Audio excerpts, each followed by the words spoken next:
अस्सलाम वालेकुम। Welcome to my YouTube channel learning with G. आज हम पढ़ेंगे बेसिक बायोलॉजी 101 का लेसन नंबर 4 और लेसन नंबर 5 और आगे शायद हम लेसन नंबर 6 को भी कंटिन्यू करें। So what is cell theory? Cell theory, in its modern form, states all living organisms are composed of one or more cells. Cells are the smallest living things, the basic unit of all organisms, and cell arise only by the division in pre-existing cells. ये three postulates हैं cell theory के, यानी कि cell theory के according जितने भी living organisms हैं उनके पास सेल लाजमी होगा। और जो सेल है वो बेसिक यूनिट ऑफ लाइफ है, यानी सेल से नीचे कोई ऑर्गेनिज्म एग्जिस्ट ही नहीं कर सकता। और जो सेल हैं वो खुद ब खुद पैदा नहीं होते, बल्कि पहले कोई सेल प्रेजेंट होगा तो वो डिवाइड करेगा तो वो नए सेल बनाएगा। ये थ्री पोस्टुलेट्स हैं जो सेल थ्योरी के पॉइंट्स हैं। अब ये डेवलप कैसे हुए? इस इन तीन पोस्टुलेट्स को बनाने के लिए ढेर सारे साइंटिस्ट का एक वर्क है, डिस्कवरीज हैं जो वन बाय वन होती गई और उन सबको इकट्ठा करके ये सेल थ्योरी डेवलप की गई। तो पोस्टुलेट्स हमने देख लिए, अब है सेल थ्योरी डेवलप कैसी हुई। तो सबसे पहले हम पीछे चले जाएं 1665 में। रॉबर्ट हुक साइंटिस्ट है जिसने सबसे पहले जो डिस्कवर किया था सेल। और उसने कहाँ पर डिस्कवर किया था? उसने कॉर्क को देखा था और उसने कहा कि ये जो कॉर्क है ये सेल से मिलकर बना है।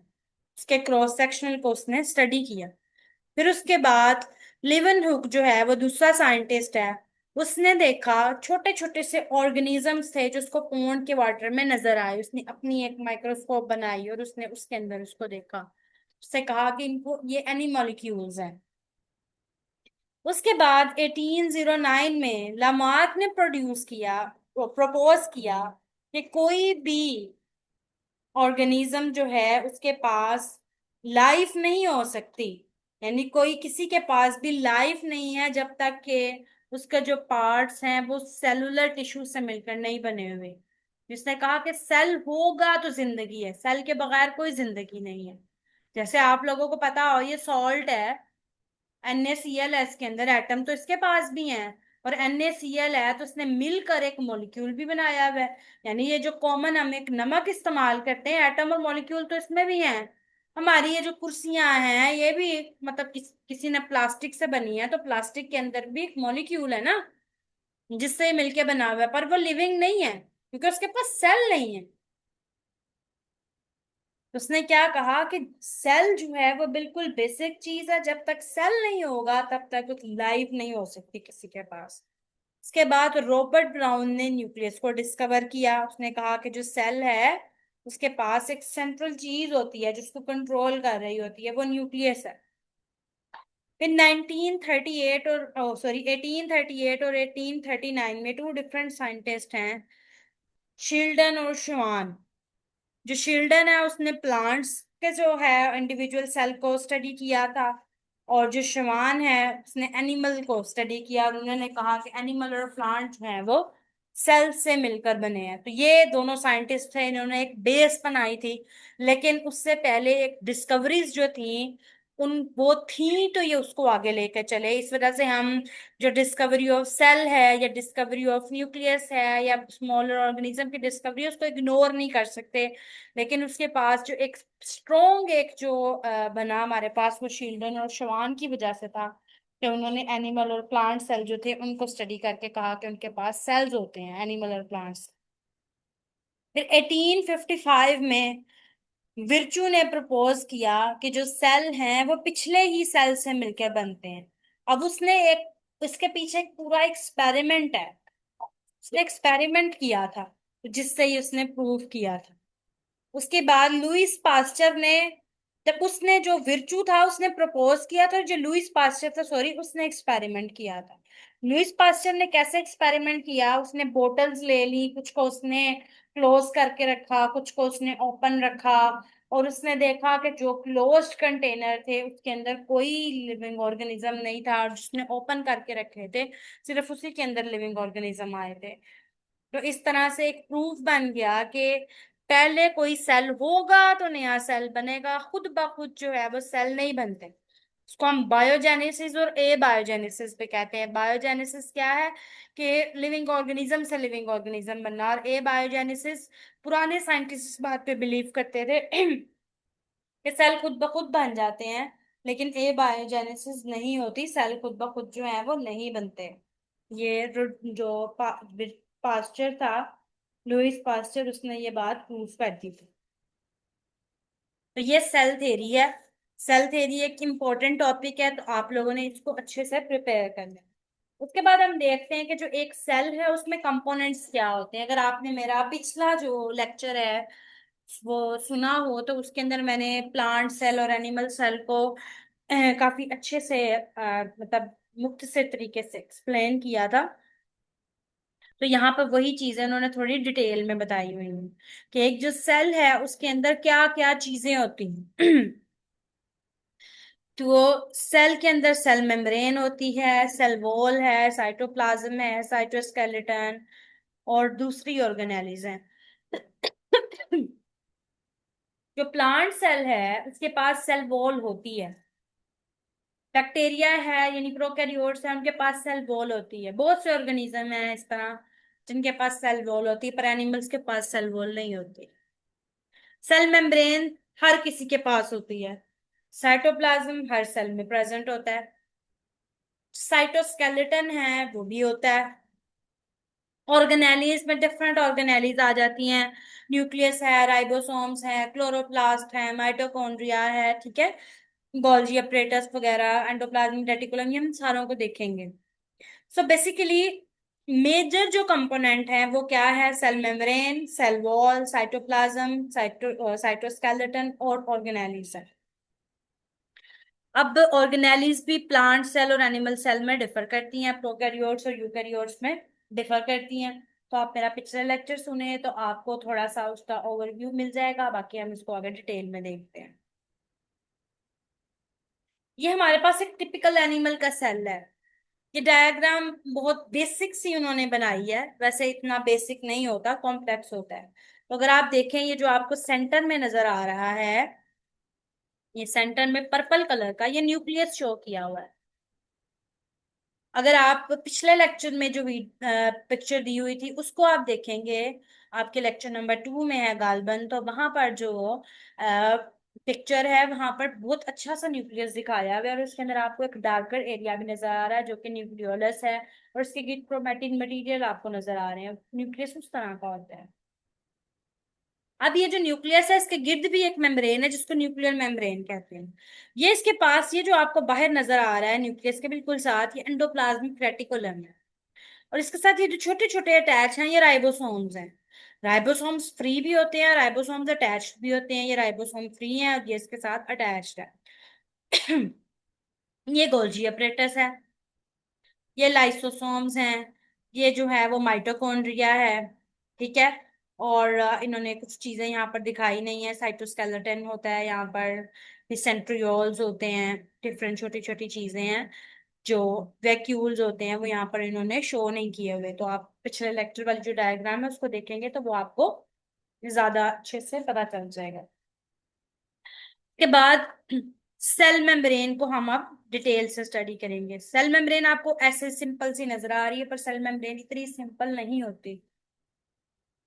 आपको पता है आपकी जो बॉडी है इसके अंदर कितने सारे सेल्स हैं, पर आप अपने हाथ के ऊपर पानी रखेंगे, क्या पानी आपकी बॉडी के अंदर चला जाता है? लेकिन अगर आप लोशन लगाते हैं अपने हाथ पे, उसको अच्छी तरीके से मलते हैं, तो थोड़ी देर बाद आप देखेंगे आपके हाथों से वो गायब हो जाता है। ऐसा क्यों होता है? आपकी जो मेम्ब्रेन है वो सेमी परमिएबल होती है। सेमी परमिएबल का मतलब है कुछ चीजें वो अंदर जाने देती है, कुछ चीजें वो नहीं जाने देती। उसके पास एक पूरा ट्रांसपोर्टर मैकेनिज्म होता है।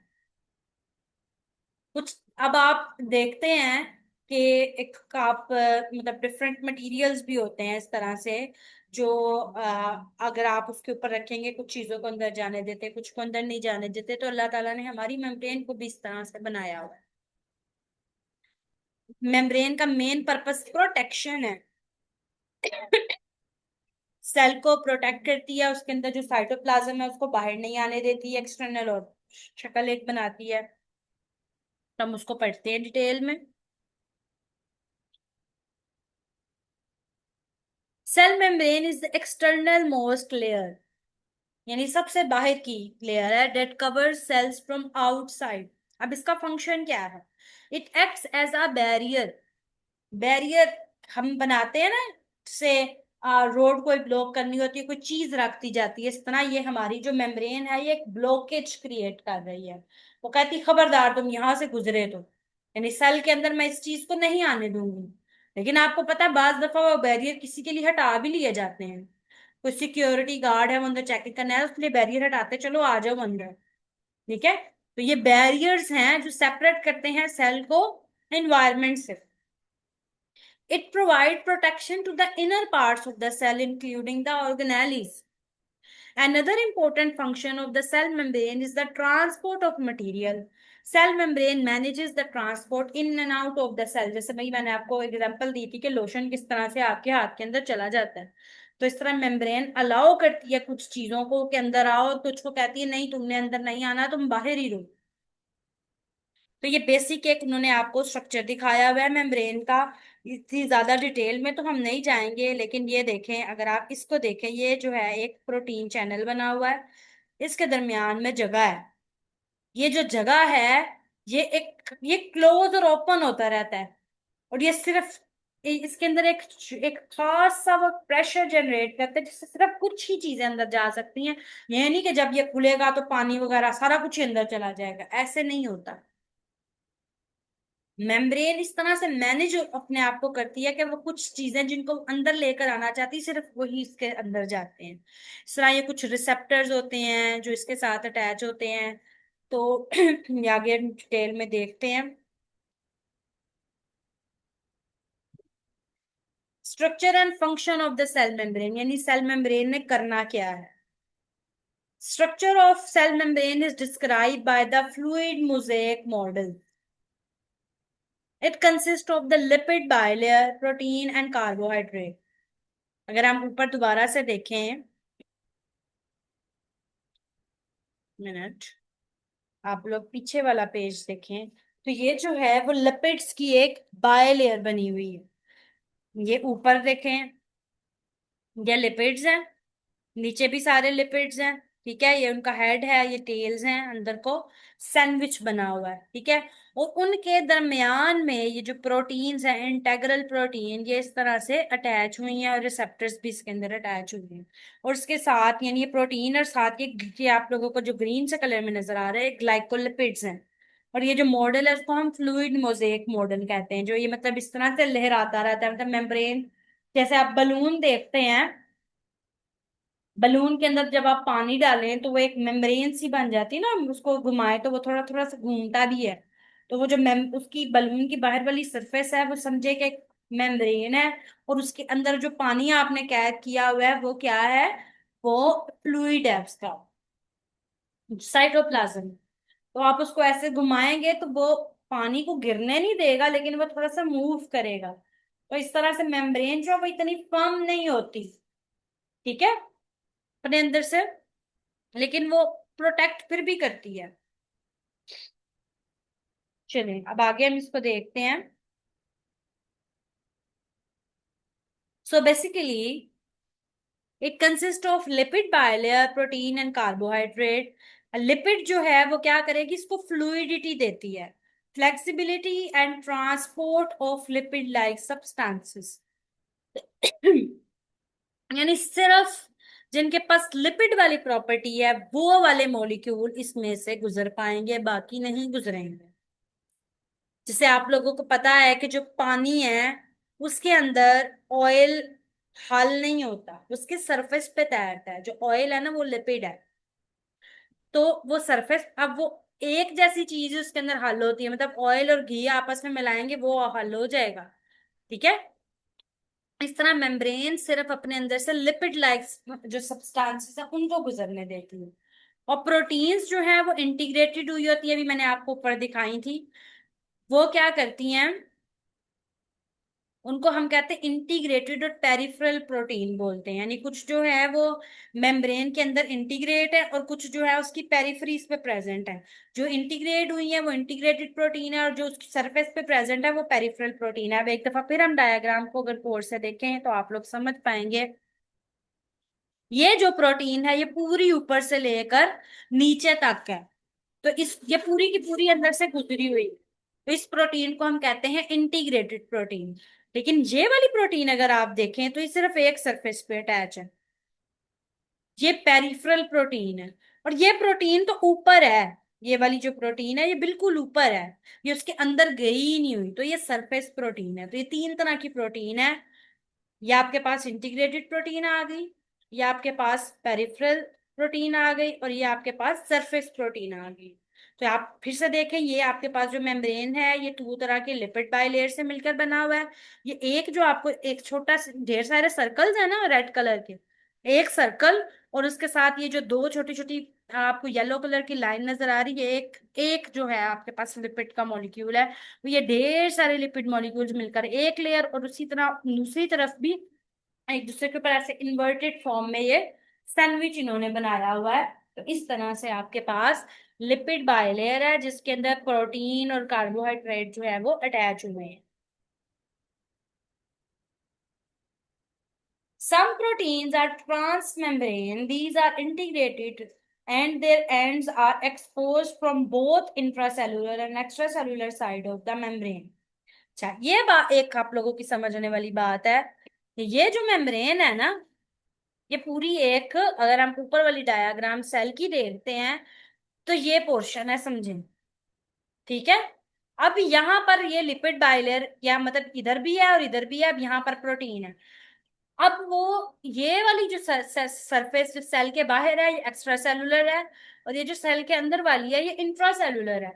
अब जो प्रोटीन किसी ने मतलब यहाँ पर जो सरफेस पे प्रोटीन अटैच हुई है उसके अंदर से किसी ने गुजरना है, तो वो जो प्रोटीन है वो बेसिकली दोनों तरफ है, उसकी आउटर ओपनिंग एक्स्ट्रा सेलुलर में है और एक उसकी जो दूसरी ओपनिंग है वो इंट्रा सेलुलर सरफेस में। तो ये आपको बेसिकली बता रहे हैं कि जो इस तरह पेरिफेरल प्रोटीन होती हैं वो दोनों तरफ से एक्सपोज्ड होती हैं, ये एक्स्ट्रा सेलुलर सरफेस पे भी और इंट्रा सेलुलर सरफेस पे भी। तो ये आप देख रहे हैं, ये भी मैंने आपको बताया। आप फर्ज करें कि ये वाला जो पोर्शन है, ये वाला जो पोर्शन है ये एक्स्ट्रा सेलुलर ऊपर उन्होंने मेंशन भी किया हुआ है, और ये वाला जो पोर्शन है वो इंट्रा सेलुलर है। तो ये जो प्रोटीन है ये इसका एक्स्ट्रा सेलुलर पार्ट तरफ से एक्सपोज्ड है और यहाँ पर इंट्रा सेलुलर पार्ट से एक्सपोज्ड है। These make channel for the transport protein. For example, aquaporins are the protein channel for transport of water.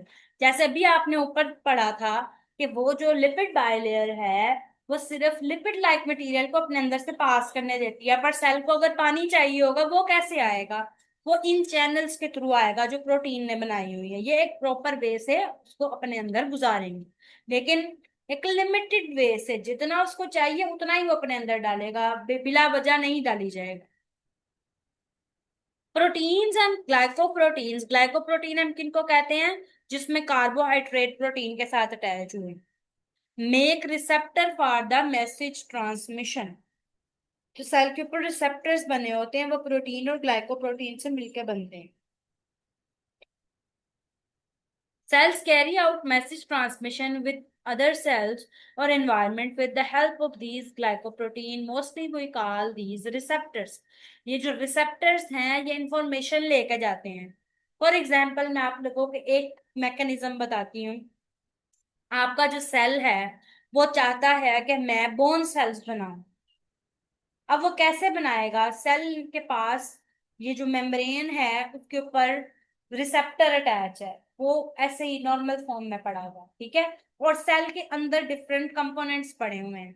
अब सेल को जरूरत है वो बाहर से एक ट्रिगर जनरेट करेगा। फॉर एग्जांपल कोई एक प्रोटीन है लाइक बोन मोर्फोजेनेटिक प्रोटीन है। अब जो आपका सेल है उसके पास जो रिसेप्टर है ना, हर एक प्रोटीन के डिफरेंट होते हैं, हर एक लिगेंड के डिफरेंट रिसेप्टर हैं। तो अब बोन मोर्फोजेनेटिक प्रोटीन है तो जो उसका रिसेप्टर है वो बोन मोर्फोजेनेटिक प्रोटीन का अपना रिसेप्टर होगा। अब वो रिसेप्टर उसके साथ जैसे ही आके बाइंड करेगा तो वो एक पाथवे, सिग्नलिंग पाथवे को स्टार्ट कर देगा। अब जब वो सिग्नलिंग पाथवे स्टार्ट होगा तो सेल के अंदर मौजूद जो कंपोनेंट हैं वो उसके साथ मिलेंगे, और फिर जो उन्होंने काम करना था वो जो स्टेम सेल्स हैं उनको कन्वर्ट करके बोन सेल्स बना देंगे। तो इस तरह से ये रिसेप्टर जो हैं वो काम करते हैं। अब मूवमेंट अक्रॉस सेल मेम्ब्रेन, यानी सेल मेम्ब्रेन से मूवमेंट कैसे होती है। सम मॉलिक्यूल कैन पास डायरेक्टली। अभी आपने देखा था लिपिड बाइलेयर है, तो लिपिड बाइलेयर जो है वो लिपिड लाइक सब्सटेंसेस को वैसे ही गुजरने देती है, कुछ ऐसे ही चलेगी। कुछ मॉलिक्यूल्स जो है उनको चैनल्स की जरूरत होती है। चैनल अभी मैंने आपको दिखाए थे, ये जो पेरिफेरल प्रोटीन है, सॉरी पेरिफेरल नहीं, जो इंटेग्रल प्रोटीन है, उनकी ओपनिंग दोनों तरफ है, एक्स्ट्रा सेलुलर में भी और इंट्रा सेलुलर में भी। तो ये चैनल बन गया है, ये अपने अंदर से चीजों को गुजरने देता है। अब उनका ये जो चैनल है ना, ये भी एक तरह के नहीं होते, डिफरेंट टाइप के चैनल है। कुछ जो चैनल होते हैं मतलब पानी के गुजरने के लिए हैं, और आयनिक चैनल है, ठीक है। आयनिक में जैसे सोडियम चैनल आ गया और कैल्शियम चैनल आ गया। अच्छा, उसके बाद हमारे पास आ जाती है सेल वॉल। अभी मैंने आपको बताया था जो प्लांट है उनके पास सेल वॉल होती है, फंजाई है उनके पास सेल वॉल है, प्रोकैरियोट्स है उनके पास सेल वॉल है, पर एनिमल के पास सेल वॉल नहीं होती। ये आप लोगों ने चीज हमेशा याद रखनी है कि एनिमल सेल के पास सेल वॉल नहीं है। अब सेल वॉल क्या है। वैसे हमने अभी पीछे पढ़ा था कि outer most covering cell membrane है, लेकिन प्लांट में outer most covering cell membrane नहीं है। प्लांट जो है उनको एक फर्म शक्ल चाहिए होती है। आप लोगों को पता है, जैसे मैंने भी आप लोगों को बताया था कि बलून है, आपने बलून के अंदर पानी भरा और उसको जब आप ऐसे ऐसे थोड़ा थोड़ा सा हिलाएंगे तो वो हिलेगा, पानी नहीं गिरेगा अंदर, वो हिफाजत कर रहा है अंदर वाले पानी की, लेकिन वो हिल रहा है, हम थोड़ा सा उसको प्रेशर दे रहे हैं। तो जो प्लांट होते हैं ना, उनके पास प्रेशर ज्यादा होता है। अगर उनके अंदर सेल वॉल ना हो तो वो, अब आप गुब्बारे को जोर की धक्का देंगे, वो प्रेशर बात पर नहीं बर्दाश्त कर पाएगा, वो फट जाएगा, वो गिर जाएगा। तो प्लांट को ज्यादा प्रेशर बर्दाश्त करने की जरूरत होती है, फंजाई को ज्यादा प्रेशर बर्दाश्त करने की जरूरत होती है, इसलिए उनकी सेल मेम्ब्रेन की हिफाजत के लिए सेल वॉल होती है। वो एक उनको फर्म स्ट्रक्चर देती है, ठीक है। तो outer most covering in many organism surrounding the cell membrane, उसको सेल वॉल कहते हैं। Prokaryotic cell, fungi and plant cell have a cell wall around their cell membrane. Cell wall make the outer most covering in these organism. अब cell wall क्या है, tough है in comparison to cell membrane, ये बिल्कुल ऐसे एक hard covering की तरह है, जैसे एक आपने स्ट्रॉन्ग सी चीज रख दी है, अब आप उसको धक्का देंगे तो वो हिलेगा नहीं। It is rigid structure. Cell wall in plant consist of, उसमें क्या है, सेल वॉल की कंपोजिशन पाइए, सेलुलोजेस हैं, हेमी सेलुलोजेस हैं और पेक्टिन है। लेकिन जो फंजाई की सेल वॉल है वो काइटिन से मिलकर बनी है, वो डिफरेंट होती है। जो प्रोकैरियोटिक सेल वॉल है वो पेप्टिडोग्लाइकेन से मिलकर बनती है, यानी कंपोजिशन डिफरेंट है, फंक्शन सेम है।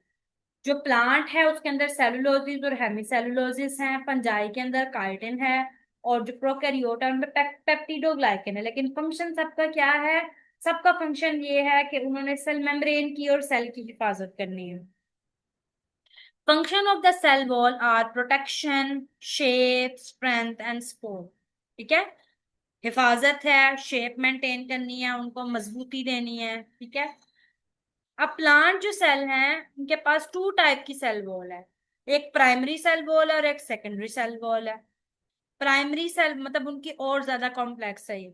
जो प्राइमरी सेल वॉल है उन उसमें सेलुलोज और हेमी सेलुलोज होते हैं, और जो सेकेंडरी सेल वॉल है उसके अंदर सेलुलोज के साथ लिग्निन भी होता है जो उनको उसको ज्यादा स्ट्रॉन्ग बनाता है।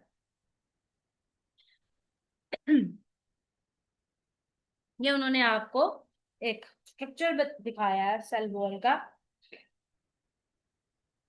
तो ये देखें, ये सेल मेम्ब्रेन है जिसको प्लाज्मा मेम्ब्रेन भी कहते हैं, उसके ऊपर सेल वॉल है। अब उसमें पहले एक प्राइमरी सेल वॉल होती है, ये उन्होंने क्रॉस लिंकिंग आपको करके बताई है, सेलुलोजिस और हेमी सेलुलोजिस की किस तरह से ये अटैच्ड है।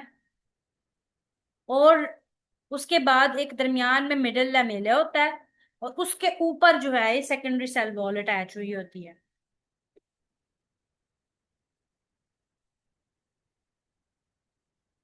ये वहां उन्होंने आपको एक डीप स्ट्रक्चर भी सेल वॉल का दिखा दिया है कि ये आप देखें इस तरह से है।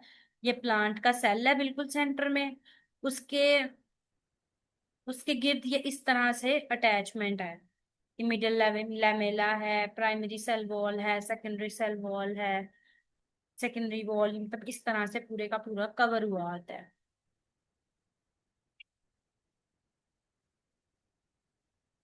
के बाद सेल वॉल का आप लोगों को समझ आ गया। मेन जो आपकी की पॉइंट याद रखने वाला है वो ये है कि सेल वॉल किन चीजों से मिलकर बना होता है। प्लांट के अंदर, फंजाई के अंदर और बैक्टीरिया के सेल वॉल में क्या डिफरेंस है, और ये कि उसका फंक्शन क्या है। ठीक है, वो आपने देख लिया, स्ट्रक्चर को भी आप देख लें कि मेन चीज आपने उसका फंक्शन और उसकी कंपोजिशन याद रखनी है। उसके बाद हमारे पास जो कंपोनेंट, मेजर कंपोनेंट आ जाता है वो है साइटोप्लाज्म। साइटोप्लाज्म क्या है? It is semi transparent substance present between plasma membrane and the nucleus. यानी आपके सेल के अंदर जितनी भी ऑर्गेनेलीज हैं वो जिस सब्सटेंस के अंदर तैर रही है ना, वो साइटोप्लाज्म है। It contains water in which organic and inorganic molecule materials which are particularly partially or fully dissolved in this solution। यानी एक जेली लाइक सॉल्यूशन ही है जिसमें पानी है और कुछ प्रोटीन्स हैं, कार्बोहाइड्रेट्स हैं, सॉल्ट्स हैं, वो उन्होंने मिलकर एक मतलब कुछ जो होंगे पार्शियली सोल्यूबल होंगे, कुछ कंप्लीटली सोल्यूबल है, उसके अंदर वो एक सोल्यूशन सा मिलकर बनाया होता है।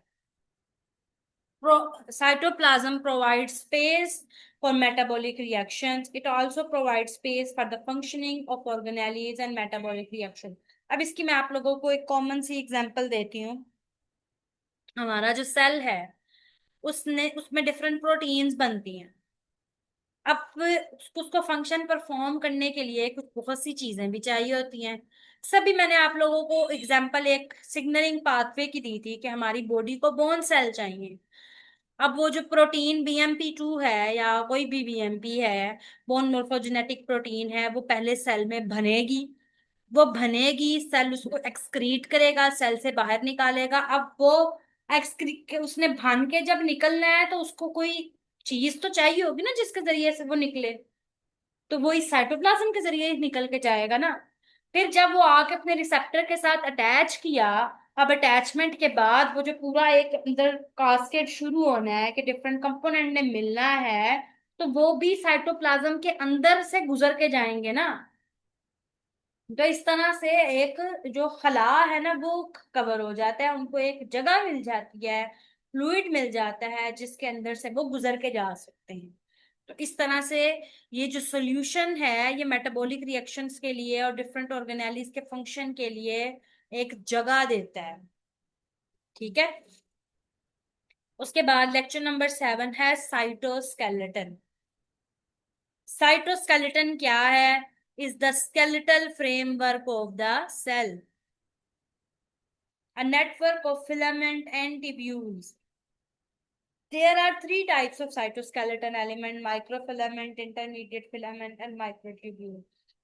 यानी हमारी बॉडी का मतलब बॉडी का नहीं, हमारे सेल का जो एक स्ट्रक्चर जो सेल को रप्चर नहीं होने देता, उसको सपोर्ट करता है। ये जैसे हमारी बॉडी के अंदर आपको पता है ना स्केलेटन है, बोन्स का बना हुआ एक पूरा स्केलेटन है।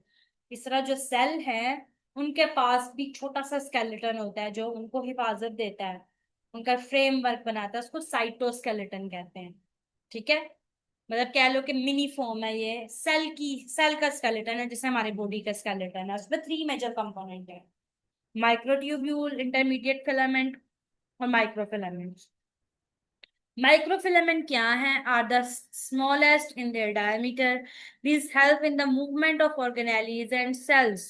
These consist of helical chains of proteins for called actin, for example muscle cell. These are highly modified। Intermediate filament जो है वो intermediate size के हैं। बिन नाम से आप लोग को पता लग रहा है माइक्रो, छोटे, फिलामेंट फिलामेंट, ठीक है। इंटरमीडिएट फिलामेंट यानी फिलामेंट ही है लेकिन दरमियाने साइज के, माइक्रो ट्यूब्यूल या ट्यूब्यूल बन जाती है, फिर फिलामेंट नहीं रहते। ठीक है।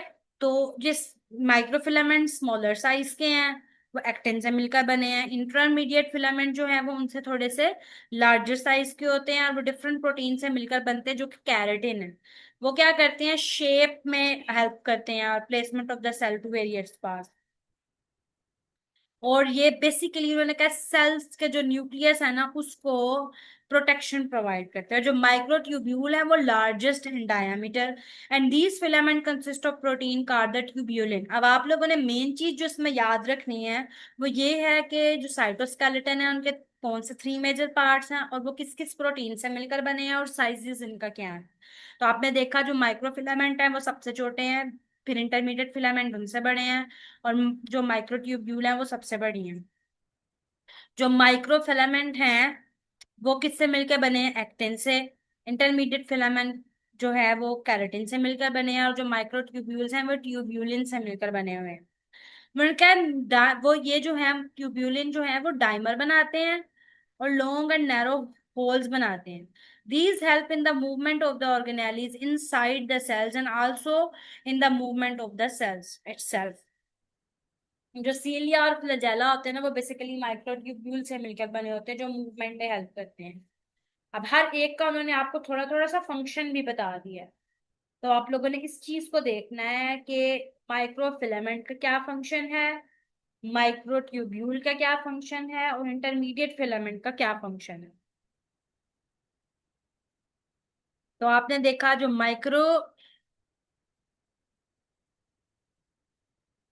जो ये है हमारे पास माइक्रोफिलामेंट वो क्या करते हैं, movement of organelles and the cell में हेल्प करते हैं।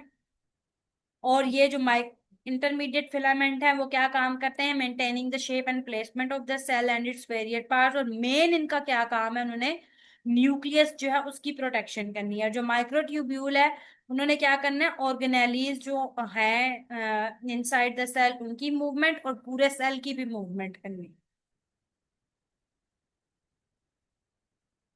These filament help in maintaining the shape of organelles and the cells. For example, these make the nuclear lamina, a layer that maintain the shape of the nucleus and give it support। अब ये उन्होंने आपको थोड़ी सी structure भी दिखा दिया है। ये देखें, ये जो है वो एक्टिन एक्टिन से मिलकर बना हुआ है माइक्रोफिलामेंट, इसलिए इसको एक्टिन फिलामेंट भी उन्होंने कह दिया।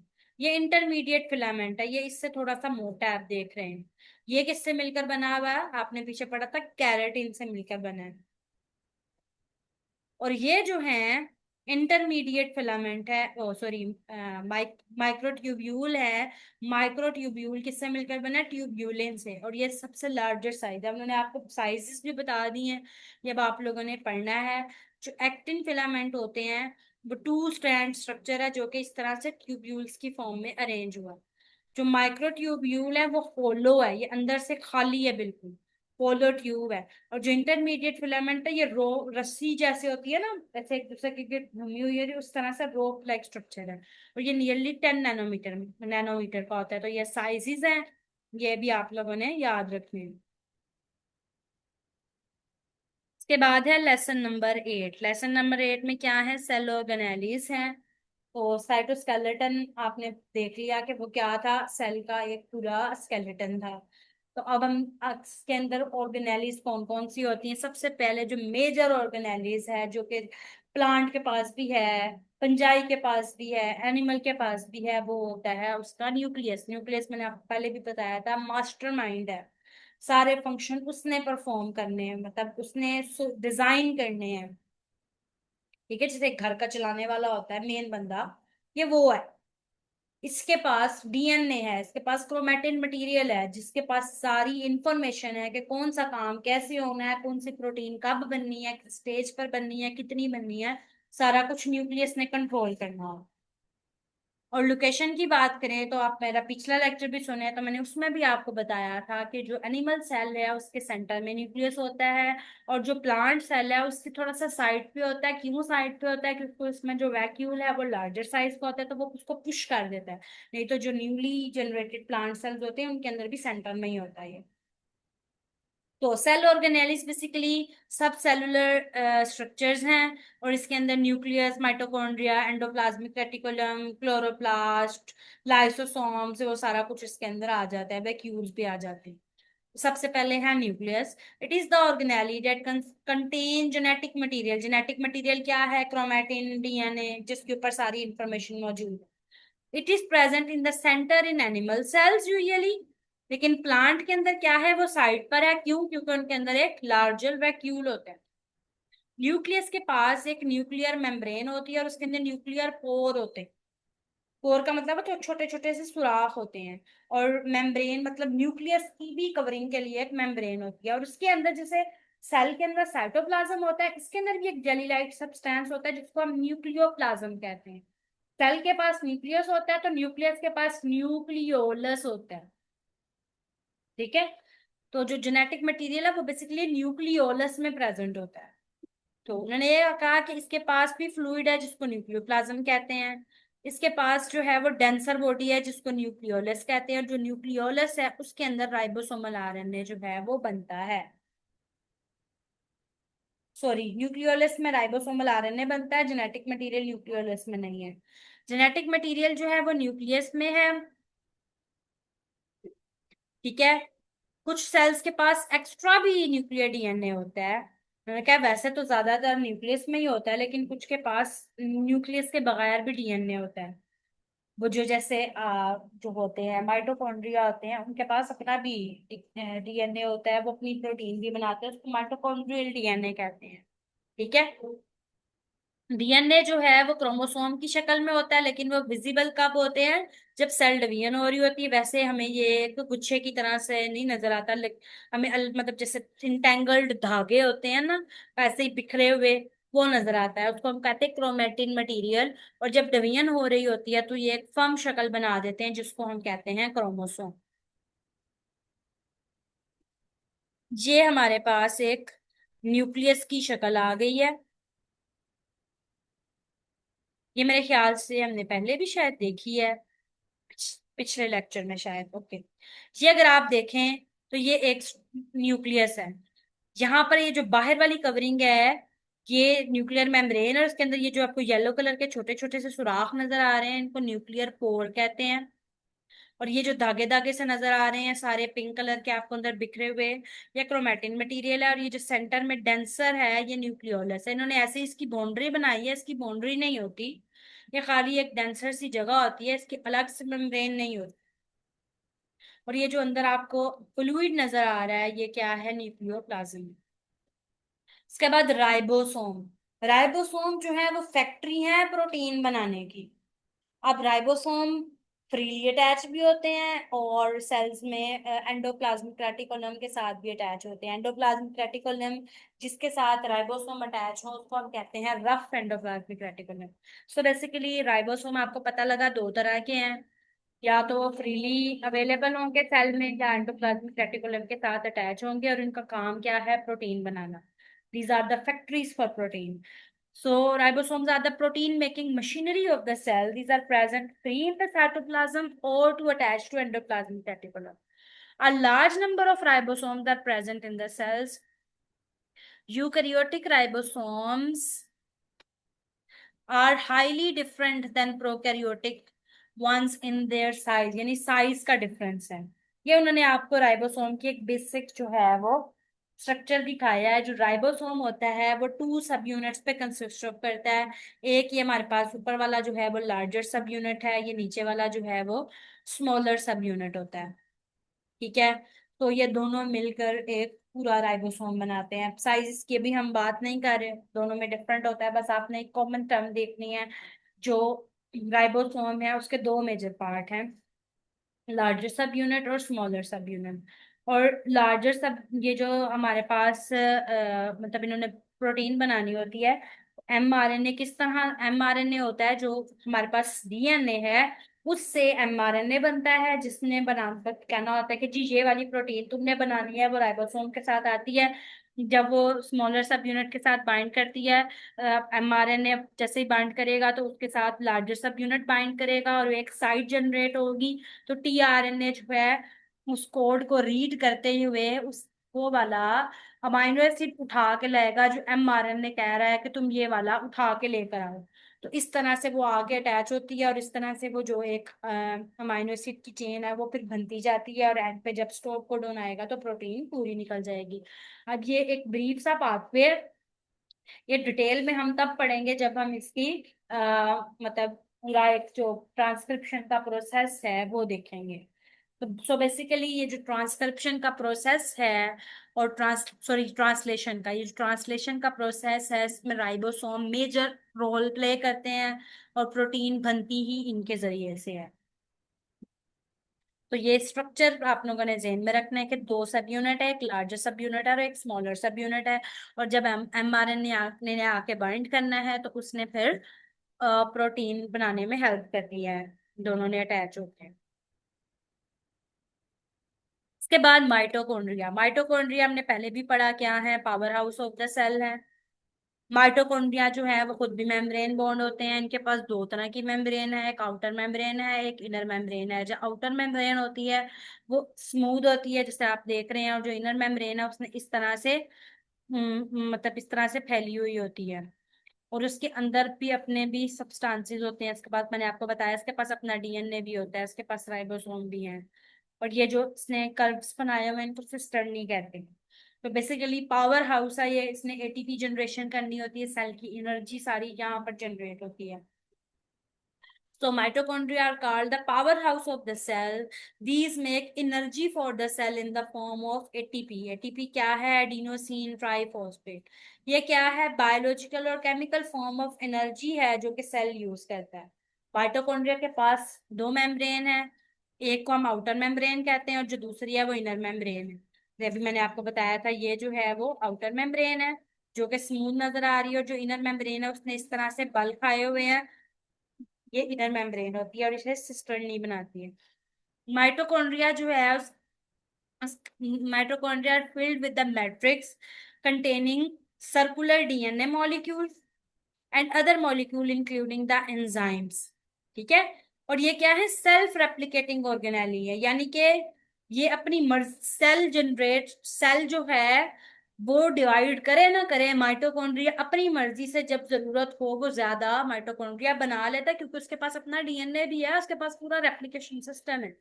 जब वो देखता है, जैसे हम कोई फिजिकल एक्सरसाइज कर रहे हैं, बहुत ज्यादा दौड़ लगा रहे हैं या हम ट्रेडमिल पर दौड़ चल रहे हैं, ठीक है, तो उस टाइम हमारी बॉडी को बहुत ज्यादा एनर्जी चाहिए होती है। तो सेल क्या करेगा, उसको जब देखेगा ज्यादा एटीपी की जरूरत है, ज्यादा एनर्जी की जरूरत है, तो वो और माइटोकॉन्ड्रिया प्रोड्यूस करेगा। जब वो देखेगा इस वक्त बंदा जो है वो रेस्ट कंडीशन पे, अब उसको जरूरत नहीं है, तो वो एक्सेसिव माइटोकॉन्ड्रिया को वेस्ट भी कर देगा, उसकी अपनी मर्जी है। उसके बाद प्लास्टिड क्या होते हैं? प्लास्टिड जो है ये प्लांट के पास होते हैं, ये एनिमल्स के पास नहीं होते। प्लास्टिड जो है इनका जो मेन काम है वो क्या है? प्लांट्स के लिए फोटोसिंथेसिस करना, उसको कलर देना। डिफरेंट टाइप्स है ना, तो इसके अंदर तीन तरह के प्लास्टिड होते हैं प्लांट्स के अंदर। ये भी डबल मेम्ब्रेन बाउंडेड ऑर्गेनेली होती हैं, जिस तरह भी ऊपर आपने माइटोकॉन्ड्रिया का देखा, उसके पास भी डबल मेम्ब्रेन है, इनके पास भी डबल मेम्ब्रेन है। और ये जो है वो किस में होती हैं? प्लांट्स में होती हैं। और दूसरे ऑर्गेनिज्म जो कि प्रोड्यूसर्स हैं, यानी खुद उन्होंने फोटोसिंथेसिस करके अपने लिए कुछ बनाना है, तो सिर्फ उनके पास होंगे, जैसे कि एल्गी है। तीन मेन टाइप हैं, क्लोरोप्लास्ट, क्रोमोप्लास्ट और ल्यूकोप्लास्ट। क्लोरोप्लास्ट, क्लोरोप्लास्ट जो है वो सबसे इम्पोर्टेंट है। इसने क्या करना है, इसने ये ग्रीन जो है वो ग्रीन प्लांट में प्रेजेंट होता है और ग्रीन कलर के होते हैं, और क्योंकि इनके पास क्लोरोफिल होता है जो कि ग्रीन पिगमेंट है, और इनका मेन काम है फोटोसिंथेसिस करना, यानी जो प्रोड्यूस करनी है फूड प्लांट ने, वो इन क्लोरोप्लास्ट की वजह से होती है। आगे डिटेल में इसका स्ट्रक्चर भी आप देख लेंगे। तो बेसिकली क्लोरोप्लास्ट जो है वो ग्रीन कलर के हैं, ग्रीन प्लांट्स में होते हैं। उनका ग्रीन कलर किसकी वजह से होता है? क्लोरोफिल की वजह से। फिर हमारे पास होते हैं प्लांट के बाद होते हैं क्रोमोप्लास्ट। क्रोमोप्लास्ट जो है वो कलर्ड ऑर्गेनेलीज है। अब ये कलर जो है वो फ्रूट और फ्लावर्स को कलर देते हैं। तो ये जो जितने भी हमें येलो कलर का आपको मैंगो नजर आ रहा है, ऑरेंज कलर का आपको ऑरेंज नजर आ रहा है, रेड एप्पल है या ग्रीन एप्पल है, ये जो कलर आपको नजर आ रहे हैं ना, सॉरी ग्रीन तो नहीं, जब वो पक के जो उसका कलर होता है, मतलब वो सारे क्रोमोप्लास्ट की वजह से होते हैं। फिर उसके बाद उनका उन्होंने यहाँ पे बताया भी है कि उनके उसके पास रेड, येलो, ऑरेंज और तरह के पिगमेंट्स होते हैं। जो ल्यूकोप्लास्ट है ये कलरलेस होता है। ये कहाँ पर होता है? ये रूट्स और ट्यूबर्स में प्रेजेंट होता है। और इसका जो फंक्शन है, इसका फंक्शन क्या है? स्टोरेज है। अपने अंदर फूड को स्टोर कर लेता है ये। जैसे उन्होंने बताया कि पोटैटोज जो है वो ग्लूकोप्लास्ट की वजह से वो स्टोरेज फूड बनता है। उन्होंने प्लास्टिड का आपको मेजर स्ट्रक्चर बताया कि डबल मेम्ब्रेन है, और उनकी जो मेम्ब्रेन, आउटर मेम्ब्रेन और इनर मेम्ब्रेन कहलाती है। और उनके पास स्ट्रक्चर्स होते हैं जिनको थाइलाकोइड्स कहते हैं। स्ट्रक्चर बने हुए हैं, ये थाइलाकोइड कहलाते हैं। ये जो मतलब ये जो एक एक अगर आप देखें, और ये पूरे का पूरा जो मिलकर एक बनाता है ना, इतना ये जो मैंने पहले सेलेक्ट किया था, ये जो है वो ग्रेना बनाता है। और ये जो मैट्रिक्स है इनर मेम्ब्रेन का, इसको इसको हम स्ट्रोमा कहते हैं। जैसे आप लोगों ने देखा था, जो न्यूक्लियस होता है इसके पास न्यूक्लियोप्लाज्म होता है, सेल के पास साइटोप्लाज्म होता है, इसके पास स्ट्रोमा होता है। अब इनके पास भी मतलब अपना सर्कुलर डीएनए होता है, जैसे माइटोकॉन्ड्रिया के पास होता है। और ये भी सेल्फ रेप्लिकेटिंग है। अब मैंने अभी आपको जैसे बताया था, बॉडी को बहुत ज्यादा एनर्जी की जरूरत है, तो माइटोकॉन्ड्रिया अपने आप को तादाद में बढ़ा लेंगे।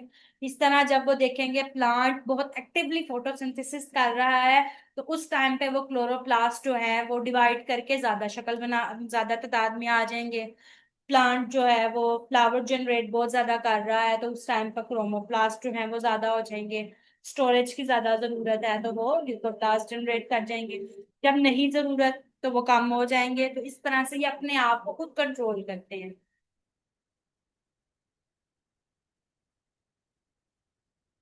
ये आपने स्ट्रक्चर देख लिया। ये जो इनको आपस में ज्वाइन कर रहा है ये लमेला है। और इनके अंदर वाला जो थाइलाकोइड का स्ट्रक्चर है ना, वो उसका ल्यूमन कहलाता है। और दोनों मेम्ब्रेन के दरमियान वाली जो स्पेस है उसको इंटरमेम्ब्रेन स्पेस कहते हैं। ये बहुत सिंपल सी डायग्राम है। तो ये आप लोग बना के इसकी प्रैक्टिस भी करें आप लोगों को खुद से। Cell wall, cell membrane, animal cell का स्ट्रक्चर, प्लांट सेल का स्ट्रक्चर, क्लोरोप्लास्ट का स्ट्रक्चर, ये बेसिकली वो है प्रोटीज, उसका टाइप है एक प्लास्टिड की।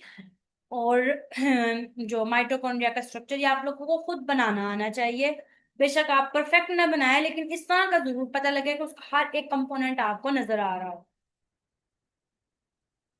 इसके बाद है एंडोप्लाज्मिक रेटिकुलम। एंडोप्लाज्मिक रेटिकुलम हम एक दफा नीचे बस स्ट्रक्चर दिया होगा इसका। हाँ ये देखें, ये इन्होंने बताया आपको, ये जो आपको नजर आ रहा है ये एंडोप्लाज्मिक रेटिकुलम है पूरा। ये ये जो उन्होंने हाईलाइट किया हुआ है ये गलत किया हुआ है। ये एंडोप्लाज्मिक रेटिकुलम नहीं है। नहीं, ये भी एंडोप्लाज्मिक रेटिकुलम ही है लेकिन, हाँ ठीक है, सॉरी। सेल के अंदर यहाँ पर उन्होंने वो शो नहीं किया। बेसिकली यहाँ पर गोल्जी कम्प्लेक्स होता है, लेकिन ये भी एंडोप्लाज्मिक रेटिकुलम है। ये रफ एंडोप्लाज्मिक रेटिकुलम है जिसके साथ छोटे छोटे डॉट्स आपको नजर आ रहे हैं। ये राइबोसोम अटैच हैं, और ये जिसके ऊपर कुछ भी अटैच नहीं है ये स्मूथ एंडोप्लाज्मिक रेटिकुलम है। तो ये न्यूक्लियस के बाहर से इस तरह से स्प्रेड होता है और वहां पर प्रेजेंट होता है। ये जो है, ये जो है आपके पास ये गोल्जी कम्प्लेक्स है। ये Golgi complex basically endoplasmic reticulum से ही मिलकर बना होता है, इसलिए थोड़ा सा मैंने कंफ्यूज कर दिया था। बेसिकली एंडोप्लाज्मिक रेटिकुलम इस तरह से ट्यूब्यूलर सा स्ट्रक्चर है। Endoplasmic reticulum is a network of interconnected channels present inside the cell. There is two type of endoplasmic reticulum. एक है रफ और एक स्मूथ। रफ में मैंने आपको पहले भी बताया कि उसके पास राइबोसोम अटैच हुए होते हैं उसकी सरफेस पे, इस वजह से रफ लगता है। और ये वाला जो एंडोप्लाज्मिक रेटिकुलम है उसका मेन फंक्शन प्रोटीन की मॉडिफिकेशन करना है, यानी जब प्रोटीन बनेगी उसको मॉडिफाई इसने करनी है। और जो other type is of free ribosome so that the shape free of ribosome so that the shape of this one is smooth given। अब उसके ऊपर राइबोसोम अटैच नहीं है, इस वजह से वो स्मूथ है, तो उसका नाम ही आपने स्मूथ एंडोप्लाज्मिक रेटिकुलम कह दिया। और स्मूथ एंडोप्लाज्मिक रेटिकुलम का जो मेन काम है वो metabolism of lipid and carbohydrate है। यानी जो एंडोप्लाज्मिक रेटिकुलम है बेसिकली प्रोटीन, लिपिड और कार्बोहाइड्रेट तीनों के लिए काम आता है। जो रफ एंडोप्लाज्मिक रेटिकुलम है वो प्रोटीन की मॉडिफिकेशन में इन्वॉल्व है, और जो स्मूथ एंडोप्लाज्मिक रेटिकुलम है वो लिपिड और कार्बोहाइड्रेट की मेटाबॉलिज्म में इन्वॉल्व है। इसके बाद जो हमारे पास नेक्स्ट स्ट्रक्चर है वो है गोल्जी कॉम्प्लेक्स, या गोल्जी अपरेटस भी उसको कहते हैं, गोल्जी बॉडीज भी कहते हैं। तो ये सेल के अंदर स्ट्रक्चर जो आपको ग्रीन कलर का यहाँ पर नजर आ रहा है ये गोल्जी कॉम्प्लेक्स है, और ये स्मूथ एंडोप्लाज्मिक रेटिकुलम से ही बनता है। This is also called Golgi bodies or Golgi complex. This is very important organelle of the cell. It was first discovered by the Camillo Golgi. Golgi ने discover किया था तो उसके नाम से ही इसका नाम गोल्जी अपरेटस पड़ गया। अब ये क्या है, फ्लैटन डिस्क, इसको सिस्टर्नी भी कहते हैं, which are associated with endoplasmic reticulum. यानी ये जो एंडोप्लाज्मिक रेटिकुलम है इसी के साथ से जो डिटैच होकर ट्यूब्यूल्स आती हैं उनका जो नेटवर्क है वही मिलकर एंड स्मूथ ये बनाता है Golgi complex. These are called the post office of the cell because these pack material in form of vesicles. For example, protein formed by the ribosome and modified by the endoplasmic reticulum enter in the cisternae and here are packed into the vesicle and transported to the part of the cell which are required for and secreted out of the cell। यानी जैसे छोटे छोटे से vacuoles होते हैं cell के अंदर, endoplasmic reticulum ने अपने पास से वो प्रोटीन बनाई और उसको पैक करके उसने उस प्रोटीन को उसने भेज दिया गोल्जी कॉम्प्लेक्स के पास। गोल्जी कॉम्प्लेक्स जो है वो पोस्ट ऑफिस है, उसके पास डाक आ गई है, उसने वहां से उसको अच्छी तरह से देखना है, उसको वेल पैकेज्ड करना है। एक साइड से वो एंटर हुई, दूसरे साइड से वो उसको रिलीज कर देगा और जहां पर उसकी रिक्वायरमेंट है उसको बाहर भेज देगा। इसके बाद सेंट्रियोल्स। सेंट्रियोल्स जो हैं वो प्लांट के पास नहीं होते। भी आपने देखा था जो प्लास्टिड है, आपने पढ़ा था जो प्लास्टिड होते हैं वो सिर्फ और सिर्फ प्लांट के पास होते हैं। इस तरह जो सेंट्रियोल्स हैं वो सिर्फ एनिमल्स के पास होते हैं, वह प्लांट्स के पास नहीं होते। ये क्या है, होलो सिलेंड्रिकल बॉडीज हैं present near the nucleus of the animal cell. It is also present in lower plant. A pair of centrioles is also called the centrosome। और इनका फंक्शन क्या है, सेल डिवीजन में है। They make the spindle fibre during cell division. अब जब हम cell division पढ़ेंगे तब आप लोगों को इसका जो मेजर फंक्शन है वो सही से समझ आएगा। यहाँ पे आप सिर्फ ये याद रखें कि ये होलो सिलेंड्रिकल बॉडीज हैं और ये स्पिंडल फाइबर जनरेशन में इन्वॉल्व होती है। उसके बाद वैक्यूल हैं। वैक्यूल मेम्ब्रेन बाउंड ऑर्गेनेलीज हैं, छोटे से साइज की आमतौर पर होती हैं एनिमल्स में, और प्लांट्स में लार्जर साइज की होती हैं। इनका मेजर जो फंक्शन है वो स्टोरेज है। स्टोरेज में फूड भी आया और वेस्ट मटेरियल भी स्टोर करते हैं। if these are these store if these store food then these are called food vacuoles। अगर इन्होंने फूड स्टोर करना है तो इनको फूड वैक्यूल कहेंगे। their size is from small to very large in different cell according to the requirement। in mature plant cells a single large vacuole is present। Contractile vacuole in unicellular freshwater organism help in the removal of water from the cell। अब आप लोगों ने देख लिया यहाँ पर कि जो प्लांट का सेल है उसके पास सिर्फ एक, जो मेच्योर सेल है उसके पास एक ही लार्जर वैक्यूल होता है और वो सेंटर में होता है, इस वजह से न्यूक्लियस जो है वो साइड पे हुआ होता है। लेकिन क्योंकि उनको स्टोरेज वगैरह की, पानी वगैरह की ज्यादा जरूरत होती है सेल की स्ट्रक्चर को मेंटेन करने के लिए। लेकिन जो एनिमल सेल होते हैं उनके पास ढेर सारे स्मॉलर वैक्यूल्स होते हैं, प्लांट्स की तरह बड़ा वैक्यूल नहीं होता। उन्होंने बताया अगर वैक्यूल जो है वो फूड को स्टोर करेगा तो उसको फूड वैक्यूल कहेंगे। और जो यूनिसेलुलर ऑर्गेनिज्म जैसे पैरामीशियम होता है उसके पास कॉन्ट्रेक्टाइल वैक्यूल्स होते हैं, वो क्या करते हैं, वो बॉडी के अंदर से वाटर्स जो है उसको रिमूव करने में हेल्प करते हैं। उसके बाद है लाइसोसोम्स। लाइसोसोम्स क्या है? Are membranous sacs filled with enzymes. Lysosomes are spherical bag-like structure that are bound by a single membrane. These are found in all eukaryotic organisms. Act as a garbage disposal or the digester of the cells. जैसे हमारी dustbin होती है, उस तरह से cell की भी एक डस्टबिन है। तो जो लाइसोसोम है ये डस्टबिन है। सेल को जो भी चीज एक्स्ट्रा लगती है या ऐसी चीज जिसको लगता है ये खराब हो रही है और ये सेल को खराब कर देगी, तो वो इसके पास, लाइसोसोम के पास भेज देती, चलो इसको डिग्रेड कर। These act as a disposal system of the cell.